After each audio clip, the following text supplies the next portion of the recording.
तिला यातनं बाहेर काढणं हे माझं काम आहे ना. शिवाय अक्षयवर तुमचं प्रेम आहे, त्यामुळे तो सुखी व्हावा ही तुमची इच्छा आहे. त्यामुळे त्याला या लग्नातून बाहेर काढून आपल्या प्रेमापर्यंत पोहोचवणं हे तुमचं काम आहे. आपल्या पुतण्यांच्या प्रेमापोटीच हे आपण सगळं करतोय. कळतंय ना? हो हो कळतंय ना.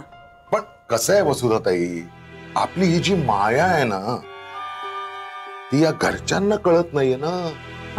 म्हणजे गाडग्यांच्याकडची मंडळी आपलं काहीही कधीही ऐकणार नाही. आपल्याला सपोर्ट तर करणार नाहीतच, उलट आपल्या कामात अडथळा आणत राहतील. बरोबर आहे ना? चुकीचं तर तुम्ही बोलतच नाही. खरंय. त्यामुळे आता काय करावं लागेल, आपल्याला एकमेकांना सपोर्ट करावं लागेल. Because we are sailing in the same boat. म्हणजे पटतंय ना? पटतंय ना? आपल्यासारखे मायाळू आणि मोठ्या मनाचे फक्त आपणच आहोत. करेक्ट. त्यामुळे वसुधाताई, या बाबतीत आपल्या दोघांचा सामंजस्य करार. तुम्ही तुमचे सगळे प्लॅन मला सांगायचे. अच्छा, म्हणजे मी तुम्हाला त्यात मदत करीन ना. हो का? हो हो. अहो, लपून छपून या सगळ्या गोष्टी करायला लागणार आहेत ना. कसं आहे वसुधाताई, तुम्ही अक्षय आणि अमृताचा संसार मोडताय हे जर माई साहेबांना कळलं ना तर त्या तुम्हाला मोडून खातील. त्यामुळे तुम्हाला माझ्या मदतीची गरज लागणारच, लपून छपून हे सगळं करायचं म्हटल्यावर. खरं की नाही? घेते याला आताशी घेते, म्हणजे वेळ प्रसंगी सगळं या बोक्यावर ढकलून मला मस्त नामा निराळं राहता येईल. मग सामंजस्य करार पक्का ना? पक्का आहे. काय करार? हा हा. एकदम असा फक्कडचा चहा आणते शिक्कामोर्तब म्हणून. वा वा वा वसुधाताई, अगदी माझ्या मनातलं बोललात. तुमच्या मनातलं सगळंच ओळखते हो मी. आलेच.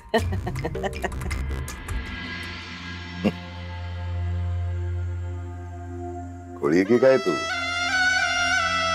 अमृताला या घरात रुजवणे हेच तर माझं मिशन आहे. त्या कियाराच्या बापाकडून त्याचेच तर पैसे घेतो मी. आणि अमृताला कशाला या सोन्याच्या खाणीतून मी बाहेर काढीन. उलट यापुढे तुझे सगळेच प्रयत्न मला आधी कळतील आणि मी ते हाणून पाडीन तुझी दिशाभूल करून. जाम शाणी समजतेस काय स्वतःला? हा मनोहर काय चीज आहे ना ते तुला ठाऊक नाही अजून.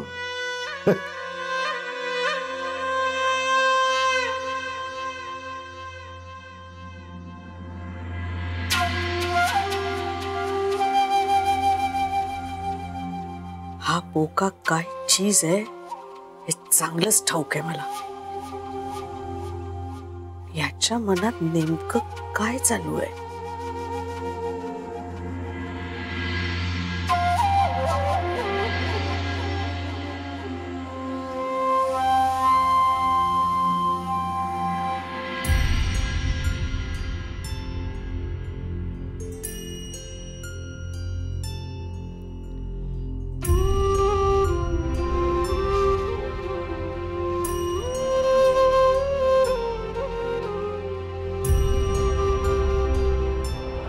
बाय द वे, तू आज कमाल दिसतेस. छान दिसते ना? खूप छान यार. एक हक तो बनता है. अर्जुननी दिला.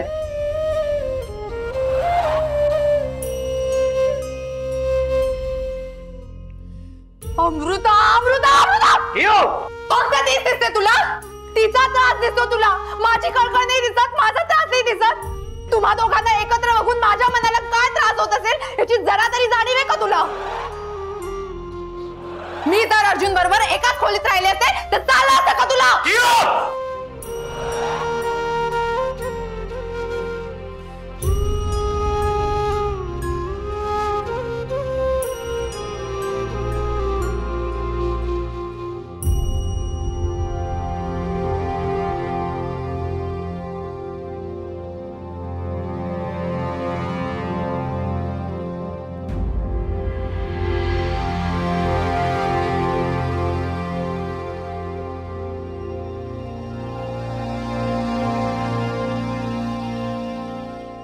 का एवढी धडपड करतोयस? तुझ्या चेहऱ्यावर सगळं स्पष्ट दिसतंय. आणि तसंही मला कियाराकडनं सगळंच समजलं. थोबाडीत मारल्यासारखं झालं होतं जेव्हा तिच्याकडनं मला सत्य कळलं. पहिल्यापासूनच मी तुझ्यावर कुठल्याही गोष्टींचं दडपण आणलेलं नाही अक्षय. तेव्हा तू मला मनापासून सगळं खरं सांगितलंस ना, तर माझ्या मनातला संशय आणि तुझ्या मनावरची ही लपवाछपवी हे सगळंच ओझं निघून जाईल.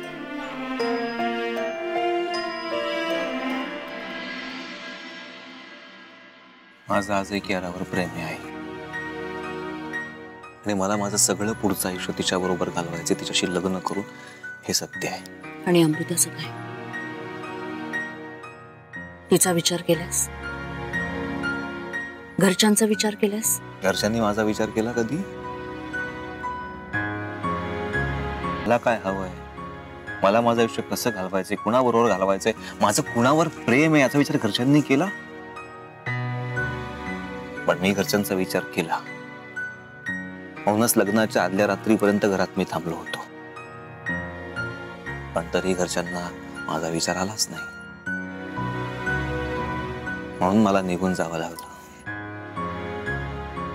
आणि आजही घरच्यांचा विचार करतोय ना, म्हणून सगळा अपमान सहन करून या घरात दबून राहतोय, कोणालाही न दुखवता. मला मान्यच आहे अक्षय, तुझं आयुष्य तुला तुझ्या पद्धतीने जगता यावं हेच माझं पहिल्यापासूनचं म्हणणं आहे.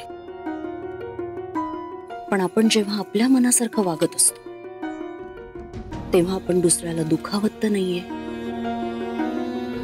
दुसऱ्यावर अन्याय तर करत नाहीये, ह्याचाही विचार करावा लागतो.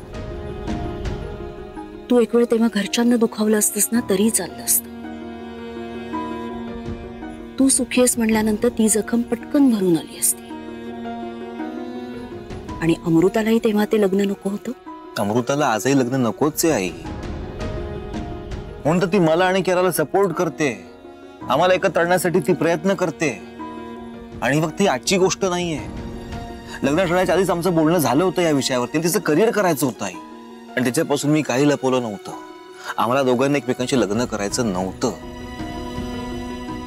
हे सगळे जे आम्ही वागतोय ना, हे फक्त आणि फक्त तिला जाताना, डिवोर्स घेताना कोणाला दुखवायचं नाहीये. म्हणून आम्ही लोकांसमोर, घरच्यांसमोर हॅपी असण्याचं, संसार करण्याचं नाटक करतोय. असं तुला वाटतंय? ज्या पद्धतीने तू तुझा विचार करते, तुझ्या आवडीनिवडी सांभाळते, तुझ्यासाठी घरच्यांचा विरोध पत्करते, तुझ्या सुखासाठी सगळ्या रिस्क ती स्वतःच्या जबाबदारीवर घेते, मग हे सगळं ती कशासाठी करतीये, कुणासाठी करतीये? अक्षय, तुला चांगलंच माहितीये माईंनी तिला आजपर्यंत किती वेळा शिक्षा केलीये, किती वेळा त्या तिला टोचून बोलल्या, पण हे सगळं तिने सहन केलंय तुझ्यासाठी. तुला खरं सांगू अक्षय, नवऱ्याच्या सुखासाठी आपलं सुख बाजूला ठेवण्याची ताकद फक्त बायकोमध्ये असते. आणि जे अमृता करतीये, घाडग्यांची खरी सून होण्याचं कर्तव्य ती पार पाडतीये. मला वाटतं अक्षय, तुला शांतपणे विचार करण्याची गरज आहे, तुझाही आणि अमृताचाही. पटेल तुला माझं बोलणं. खूप रात्र झालीये.